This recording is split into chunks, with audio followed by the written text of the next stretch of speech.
ರಾಜೀನಾಮೆಯನ್ನ ಕೊಟ್ಟಿದ್ದಂಥ ಯಶವಂತ ರಾಯಗೌಡ ಪಾಟೀಲ್ ವಾಪಸ್ ಪಡೆದುಕೊಂಡಿದ್ದಾರೆ ಅನ್ನುವ ಮಾಹಿತಿ ಈಗ ಲಭ್ಯವಾಗ್ತಾ ಇದೆ. ಯಶವಂತ ರಾಯಗೌಡ ಪಾಟೀಲ್ಗೆ ಸಿಎಂ ಡಿಕೆ ಶಿವಕುಮಾರ್ ಅವರು ಕರೆ ಮಾಡಿ ಮಾತಾಡಿ ಅವರನ್ನ ಮನವೊಲಿಸುವಂತ ಕೆಲಸವನ್ನ ಮಾಡಿದ್ದಾರೆ. ಮನವೊಲಿಸುವಲ್ಲಿ ಸಿಎಂ ಡಿಕೆ ಶಿವಕುಮಾರ್ ಅವರು ಯಶಸ್ವಿಯಾಗಿದ್ದಾರೆ. ಸಚಿವ ಸ್ಥಾನ ಸಿಗದೆ ಅಸಮಾಧಾನಗೊಂಡಿದ್ದಂತಹ ಯಶವಂತ ರಾಯಗೌಡ ಪಾಟೀಲ್ ಈಗ ಸಿಎಂ ಡಿಕೆ ಶಿವಕುಮಾರ್ ಅವರು ಕರೆ ಮಾಡಿ ಅವರನ್ನ ಸಮಾಧಾನ ಪಡಿಸ್ತಾ ಇದ್ದಂತೆ ಅಸಮಾಧಾನಗೊಂಡಿದ್ದಂತ ಯಶವಂತ ರಾಯಗೌಡ ಪಾಟೀಲ್ ಅವರು ತಾವು ಸಲ್ಲಿಸಿದ್ದ ರಾಜೀನಾಮೆಯನ್ನ ವಾಪಸ್ ತೆಗೆದುಕೊಂಡಿದ್ದಾರೆ. ಸಚಿವ ಸ್ಥಾನದ ಆಕಾಂಕ್ಷೆ ಆಗಿದ್ದು ಫಸ್ಟ್ ಕಾಂಗ್ರೆಸ್ನ ಶಾಸಕರು ರಾಜೀನಾಮೆ ಸಲ್ಲಿಸಿದ್ದು ಕ್ಯಾಬಿನೆಟ್ನ ಘೋಷಣೆ ಆಗ್ತಾ ಇದ್ದಂತೆ ಯಾರಿಗೆಲ್ಲ ಅವಕಾಶ ಸಿಕ್ಕಿದೆ ಅನ್ನೋದು ಗೊತ್ತಾಗ್ತಾ ಇದ್ದಂತೆ ರಾಜೀನಾಮೆಯನ್ನ ಘೋಷಣೆ ಮಾಡಿದ್ದು ಫಸ್ಟ್ ಯಶವಂತ ರಾಯಗೌಡ ಪಾಟೀಲ್ ಅವರು ಸೀದಾ ಹೋಗಿ ಕಾರ್ಯದರ್ಶಿಗಳಿಗೆ ತಮ್ಮ ರಾಜೀನಾಮೆ ಪತ್ರವನ್ನ ಸಲ್ಲಿಸಿ ಬಂದಿದ್ರು.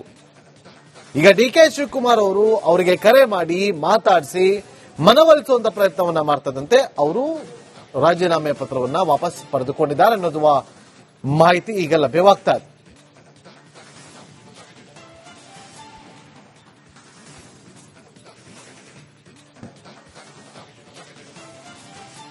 ನೋಡಿ, ಒಬ್ರು ಒಂದು ಕಡೆ ಅಸಮಾಧಾನಗೊಂಡಿಂತವರು ಸಮಾಧಾನಗೊಂಡು ರಾಜೀನಾಮೆಯನ್ನ ಹಿಂಪಡೆದುಕೊಳ್ಳೋದಕ್ಕೆ ನಿರ್ಧಾರವನ್ನ ಮಾಡ್ತಾ ಇದ್ದಾರೆ.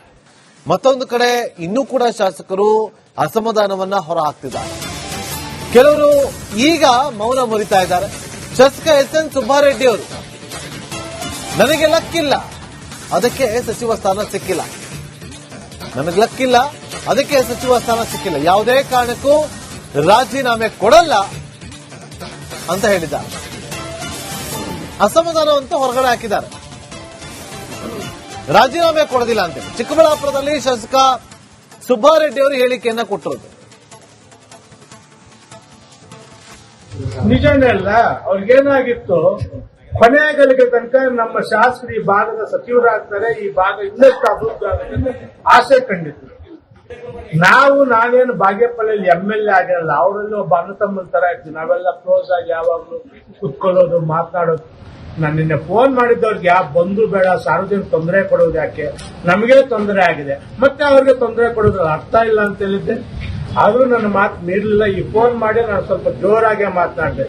ನೀವೇನಾಗಿ ಈಗ ಬಂದು ಅದು ಆಫ್ ಮಾಡಿಲ್ಲ, ನಾನು ಬರೋದೇಲ್ಲ ಪರ್ಮನೆಂಟ್ ಆಗಿ ಬಾಗೇಪಲ್ಲಿಗೆ ಅಂದ್ರೆ ಇಲ್ಲ ನಾ ಈಗ ಅಂತ ಹೇಳ್ಬಿಟ್ಟು 3-3ವರೆಗೆ ಎದ್ದಿರಬಹುದು. ನನಗೆ ನಾವು ಫೋನ್ ಮಾಡಿ ಎದ್ದಿರ್ತಾರೆ. ಅದರಿಂದ ನಾನು ವಿನಂತಿ ಇಷ್ಟೇ, ನನಗಂತೂ ಅನ್ಯಾಯ ಆಗಿದೆ. ಅಟ್ಲೀಸ್ಟ್ ನನ್ನ ಕ್ಷೇತ್ರಕ್ಕಾದ್ರೂ ಒಂದು ಅವಕಾಶ ಇದೆ, ಈ ಸರ್ಕಾರ ಇರೋಷ್ಟನ್ನ ಒಂದು ಅನುದಾನ ಕೊಟ್ಟು ಅಭಿವೃದ್ಧಿ ಪಡಿಸ್ಕೋಬೇಕು ಅಂತ ನಾನು ಆಸೆ ಪಡ್ತೀನಿ. ಬೇರೆ ಯಾವುದೇ ವಿಚಾರಗಳಿರ್ಬೋದು, ನಮ್ಮ ಪಕ್ಷದ ಮಟ್ಟದಲ್ಲಿ ನಾನು ಮಾತನಾಡ್ತೀನಿ, ನನಗಾಗಿರೋ ಅನ್ಯಾಯ ಸರಿಪಡಿಸ್ಕೊಡ್ತೀನಿ. ನಿಜನೇ ಅಲ್ಲ. ಅವ್ರಿಗೇನಾಗಿತ್ತು,